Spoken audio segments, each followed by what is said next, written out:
Halo sahabat Koperasi Indonesia, jumpa kembali dengan saya Bunyamin di channel Bunyamin Suara. Pada kesempatan video kali ini saya ingin sharing tentang bagaimana mencatat distribusi sisa hasil usaha koperasi. Bagian ini mungkin banyak yang luput dari perhatian para anggota koperasi karena yang menjadi perhatian kan berapa sisa hasil usaha koperasi yang saya peroleh atau anggota peroleh. Nah, tapi bagaimana mencatatnya mungkin banyak yang tidak menjadi perhatian. Nah, tapi ada baiknya kalau juga kita bisa mengetahui bagaimana sih proses mencatat distribusi sisa hasil usaha koperasi ini. Ini juga mungkin bisa membantu rekan-rekan yang di bagian keuangan atau bagian accounting dari sebuah koperasi ya. Kita awali dengan pengertian sisa hasil usaha menurut Undang-Undang Nomor 25 1992 Pasal 45 yang menyebutkan bahwa sisa hasil usaha koperasi merupakan pendapatan koperasi yang diperoleh dalam 1 tahun buku dikurangi biaya, penyusutan dan kewajiban lainnya, termasuk pajak dalam tahun buku yang bersangkutan. Nah, dasar pembagian SHU-nya sendiri itu dicantumkan di Undang-Undang Nomor 25 1992 Pasal 5 Ayat 1 yang mengatakan bahwa pembagian SHU kepada anggota dilakukan tidak semata-mata berdasarkan modal yang dimiliki seseorang dalam koperasi, tetapi juga berdasarkan perimbangan jasa usaha anggota terhadap koperasi. Ketentuan ini merupakan perwujudan kekeluargaan dan keadilan. Jadi dasar pembagian SHU itu yang dicantumkan di undang-undang itu ada dua, atas dasar modal dan atas jasa usaha. Nah, tapi selain porsi untuk pembagian kepada anggota, SHU itu juga ada komponen-komponen lain yang menjadi bagian untuk dasar distribusi SHU-nya. Nah, komponen itu diantaranya seperti ini. Ini ada untuk cadangan koperasi, pembentukan cadangan koperasi.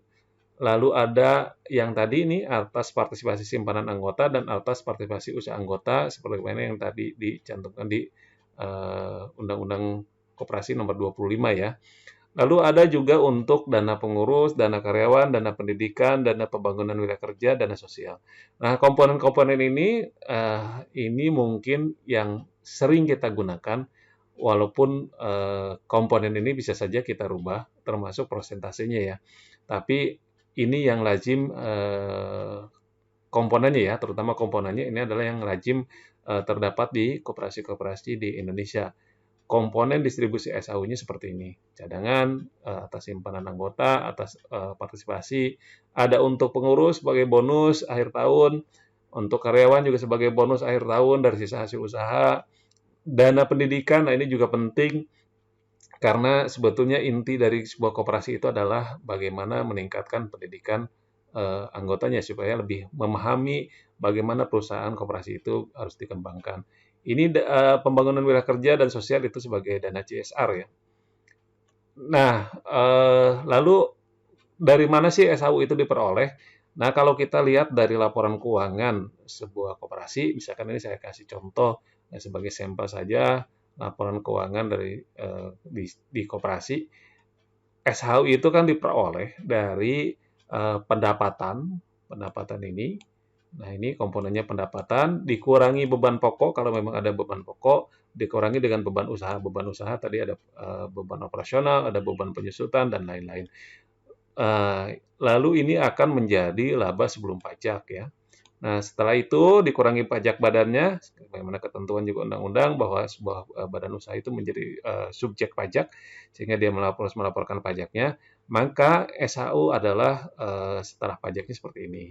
Jadi ada pendapatan, ada beban pokok, ada beban usaha, ada beban pajaknya, nah baru sisa hasil usaha. Nah, SHU ini yang akan kita distribusikan setiap akhir tahun buku. Jadi setelah proses akhir tahun buku, SHU ini yang akan kita distribusikan. Nah, kalau dalam posisi neraca sebuah koperasi, SHU juga dicantumkan juga. Jadi kan ini pada bagian ekuitas atau modal sendiri. Jadi pada bagian bawah, laba rugi atau sisa hasil usaha tahun berjalan. Di beberapa koperasi mungkin kita temukan SHU ini juga akan dicantumkan menjadi SHU tahun lalu, atau sebetulnya nanti ini SHU ini yang akan kita distribusikan ke dalam dana cadangan dan ke dana-dana SHU ini. Sesuai dengan komponen yang tadi di atas ya. Kita akan alihkan dana SHU ini menjadi dana cadangan dan dana-dana SHU. Dana-dana cadangan ini adalah untuk sebagai pembentukan modal atau kalau dalam sebuah perusahaan mungkin dikenal dengan laba ditahan untuk pemupukan modal. Lalu dana-dana SHU ini adalah diakui sebagai kewajiban lancar ya. Kenapa kewajiban lancar? Karena setelah selesai tahun buku, lalu misalkan diadakan rapat anggota tahunan dan porsi pembagiannya sudah disetujui di rapat anggota tahunan, maka dana-dana SHU itu harus segera dibayarkan ya, baik kepada anggota, misalkan untuk ke pengurus, untuk ke karyawan, mungkin digunakan juga untuk CSR-nya. Nah, sehingga itu adalah menjadi kewajiban yang segera harus diselesaikan. Kalau kita juga mungkin lihat lebih detail dalam laporan keuangan, biasanya kan ada juga dalam bagian itu ada bagian penjelasan ya. Nah, ini kita lihat misalkan komponen SHU-nya ya pada saat awal tahun ini misalkan 2019, 2020 komponen SHU-nya seperti ini. Dana-dana SHU itu ada dana pembangunan daerah, dana sosial, dana pendidikan, dana pengurus, pengawas dan karyawan, dana anggota atas partisipasi simpanan dan anggota atas partisipasi jasa. Nah, nilai-nilai ini dikelompokkan ke dalam dana-dana SHU. Tapi account detailnya seperti ini. Untuk membuat jurnal distribusi SHU-nya seperti ini.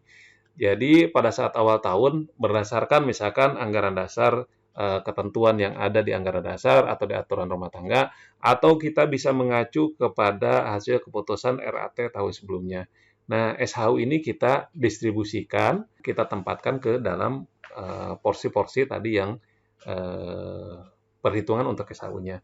Jadi misalkan ini SHU tahun 2019 sebesar 32 juta, maka kita buat di sebelah debit, kita catat di sebelah debit 32 juta ini, misalkan ini adalah kode akun untuk SHU tahun yang lalu.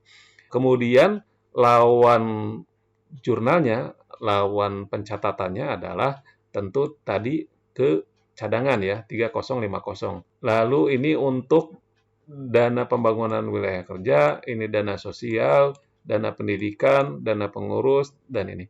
Yang penting nanti sisi sebelah debit dengan sisi sebelah kreditnya harus sama ya, harus seimbang. Itu adalah prinsip pencatatan dalam jurnal akuntansi. Nah, setelah kita melakukan pencatatan jurnal ini, maka nanti pada awal tahun posisi laporan keuangan itu akan berubah. Nah, contoh untuk rinciannya seperti ini.